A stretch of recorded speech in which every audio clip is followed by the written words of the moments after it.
Hello everyone, Manithral here, and welcome to the weekly update video for OSRS. Now this week we have the PvP Arena news finally, and we have the rewards beta, sorry. Double click there. This is the rewards PvP Arena rewards beta. Anyway, so this is to be taking over the Duel Arena. But the Mirror of Al-Kharid has discovered illicit activity, and this is how they're going about it with this one, taking place in the glorious old battlegrounds, formerly known as the Duel Arena. So, as a result, all fights are now overseen by the guards of Al-Kharid. With this changes, come some shiny new rewards. So, and if you log into the beta world today, you'll be able to give them a try. So, in the World Select area, if you go to Worlds 401, US East, 405, Germany, 407, UK, 409, US West, and Australia at 412. So, upon logging into the beta world, your account will be automatically set up with the highest stats and the most quests auto-completed. You'll arrive in the Ferox Enclave near the loadout table, which gives you a couple options. So you can left click the wide selection of gear, preset loadouts, and stats. Right click will let you customize your stats, etc., etc. This way, you know, if you want to go for like a pure mage build, you can go for a pure mage. But the rewards are as to be mentioned. This is keep in mind, this is all beta. But there's new blighted sacks. So there's one supplies the runes required for any wave spell. There's one that requires any for surge spells. The sacks are untradeable. The following behavior applies should you die with one of them in an inventory. Non-PvP death above and below 20 wilderness. Blighted sacks sent to your gravestone if they are not protected. PvP death above and below... PvP death below and below level 20 wilderness. Any unprotected blight sacks are destroyed and converted into an appropriate number of coins, which then drop to the player killer. So the PKer. And view scrolls. So the only way players can view items outside the Nightmare Zone is by playing Soul Wars. Given this is predominantly a PvP activity, it felt fitting to expand this offer to be given to players the chance to purchase and view scrolls for a low price from the PvP Arena reward shop. So, this would allow players to view the following items: the Black Mask, the Solved Amulet E, Seer's Ring, Archer's Ring, Warrior Ring, Berserker Ring, Ring of the Gods, Tyrannical Ring, Treasonous Ring, Ring of Suffering, Granite Ring, a Slayer Helmet, and Wristbands of the Arena. A lot of rings. Quick note though is that all the rewards from this point on the blog act the same way. If you die with them in PvP, they transform into a broken version and money is dropped to the PKer. So you must take them to Purdue to repair. They will be broken when purchased, meaning you have to pay Purdue to repair them before they could be used in PvP. So as you can see, here is a wristband of the arena. And this is a concept art, of course. But it has pretty decent stats, if you ask me. They're untradeable, but they are an alternative to the Barrow's gloves, offering the same kind of stats to those who want to focus entirely on PvP. So, the Barrow's glove typically require 41 defense to equip. The wristbands of the arena, however, would just require 20 defense. So this will bring them a little bit more attention, as that is pretty early game being able to be worn. It will be also possible to imbue the wristbands of the arena to improve their accuracy stats slightly. Doing so will increase their defense to level 40. So these can overall become more powerful than the Barrow's gloves at level 40. So keep that in mind, guys. There's also the Centurion Cuirass. Here is the concept art right here. So they come for the quest now for the And now it's time for non-PvP minigames. Skip the Barbarian Assault with the next item. And you have the fighter, an alternative to the fighter torso. This is the Centurion Cuirass, is a lost artifact unearthed during the restoration of the arena. And once donned by the only of the mightiest of warriors, the Sandian well-known armor is now a relic of what it once was, a symbol of the arena's past fortune. So, the Cuirass is untradeable and has similar stats to the fighter torso, but with slightly higher defensive stats. It also requires level 40 defense to equip. So you got some pretty good gear here. We also have the Calamity chest and breeches as depicted here, for the concept art, of course. So it comes in 3 tiers, allowing for flexibility with different PvP builds. But the chest has...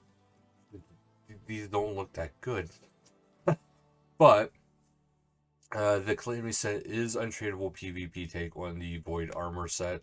So like Void, you need a full set for it to be really effective. And like Void, it pairs with 3 interchangeable helms that are required to activate to set effects. So, on their own, they're really not impressive. I mean, just here alone, you got the Calamity chest, which has a defense of 5, 7, 6, 4, 5. But then we have the superior Calamity chest, which has a defense of 52, 52, 52, 18, 49. And then at the final one, you have the elite Calamity chest, which has 73, 73, 73, 32, 67. So keep that in mind. It does scale quite nicely by the end of it, but in the beginning, it's nothing grand. But the chest and breeches, they also have no requirement. I should mention that. But the superior Calamity has level 50, and then you got the elite, which has level 75 defense to equip. And then we have the headgear set. So you have of course, the concept art there. Goes from mage to range to melee. But the Mayoma's medium helm, which is the melee... Oh, okay, this looks like they're all melee variants. Okay, yeah. Mayoma's headgear, this is just the different tiers. You got the medium, full, and great helm, which is... So that's all that. But this equipment can only be used in PvP-enabled areas. When worn with both the Calamity chest and breeches, you gain the following bonuses. Plus 7.5% increase in melee accuracy and damage, and range damage received is reduced by 5%. Whereas you go into the next one, it is now 10% melee accuracy and damage, and range damage received is reduced by 7.5%. And then you have the green helm, which is top tier, which is a 12.5% increase to melee accuracy and damage, and range damage received is reduced by 10%. It's quite whopping by the end of it. And then we have Koriff's headgear set. So again, you have the headband, a cowl, and then the coif. This has similarly the same thing. It's just a 7.5% accuracy and damage increase with range, and magic damage is reduced by 5%. And it has the same thing of where it goes up to 10% and 7.5%. And then the last one is a 12.5% and a 10%. And then you have Seika's headgear set, which actually looks pretty cool. This is the mage variant. So these all are just defense requirements. None of them have magic and ranged requirements. But again, it starts at 7.5% and 5%. And then it goes to 10% and 7.5%. And then finally, at Seika's Shroud, you have 12.5% and 10%. So things can get pretty interesting pretty quick there. Also, with this beta, they'll be automatically unlocking the ability to use Humble Piety and Chivalry. If you don't have the level set for normal Piety and Chivalry prayers, the Humble Chivalry's Unlock Scroll grants you access to Chivalry if you haven't already unlocked it. The existing 60 prayer requirements remains regardless of which version is unlocked. But the Chivalry prior changes as follows: if you have completed the King's Ransom Night Waves and have 65 defense, Chivalry Access currently does, granting plus 20% defense, plus 18% strength, and plus 15% attack. If you have not completed it, it gets a little bit of a debuff. But it only says that it grants 18% strength and 50% attack, and you are blocked from performing PVM attacks while the prayer is active. So it has to be purely for PvP. But it does not say anything about boosting up your defense, so it's something to keep in mind. And the Humble Piety Unlock Scroll gives you access to, of course, Piety. If you have completed it, it acts as normal with and level 70 defense. It's 25% defense, 23% strength, 20% attack. If you have not completed but have at least 40 defense, you get 23 strength and 20 attack. Well, 23% and 20%. But it does not say anything about the defense, so the defense buff should not be there. Pole 76 changes. The first batch of the changes from Pole 76 have arrived. The Pharaoh's Scepter is now a one-handed. Wounded Shazan soldiers are now more grateful. Healing them will now get you 0.2% favor instead of 0.1%.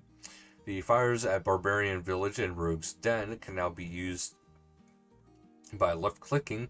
Removed a line of dialogue when collecting slime and bone meal from Robin. The Fishing Guild shop now carries small nets, fishing rods, and more. A fishing net can now be found on the table inside the Fishing Guild. And the Shattered Relics closure is coming to, is the finale. So unfortunately, it is time to say it is the end of this chapter for that. But the Dragon rank is 52,545. Rune is 31,980. Adamant 15,575. Mithril 5,475. Steel is 1,660. And Iron is 480. Let me know where you guys actually got to be able to get your rank in. There was a little bit of a celebration march, if you will, or parade.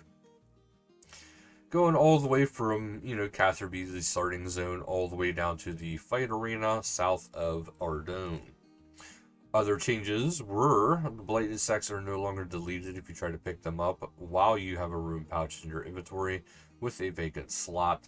The Split Bark Wizard's menu now defaults to 1 as the chosen quantity. Konor's Slayer task can now be completed inside Iron Man instances of the Kalphite Queen's lair. Fix the bug where random event and quest messaging was appearing in Temple Trekking. And 3 for the Steam client only. When Venom and Poison is active on the player, the buff bar should now display both the amount of the damage to be taken on the next cycle and the time until that cycle. The buff bar will now display 12 debuffs and 8 in the fixed UI mode. The buff bar will now correctly populate on login when transitioning from desktop to mobile. And they're only 1 week away from the Guardians of the Rift and its associated quest, the Temple of the Eye. So keep in mind about that is coming up rapidly. So look for the approaching forces of the Abyss. It looks like both OSRS and RS3 are getting kind of similar in that regard. However, we do have some more merch updates here. We have some pretty cool ones at that. You got a couple new t-shirts. Myself might actually get some of these. And also, don't forget, in February this year, Old School's turned 9, so they're celebrating with the Wise Old Man birthday pin and a special glitter variant of the DFS pin, so the Dragonfire Shield. Other new lines include the uber cool Zuck and Combat Triangle tees, as we can see up here, and there's much more to check it out. Otherwise, PvP World Rhoda has moved to Period A, 539 US PvP, 548 Germany High Risk PvP, 577 US Free to Play PvP, and 559 UK LMS Competitive, and World 390 A US LMS Competitive has been activated for this Rhoda. So thank you guys so much for watching, and until next time, later guys.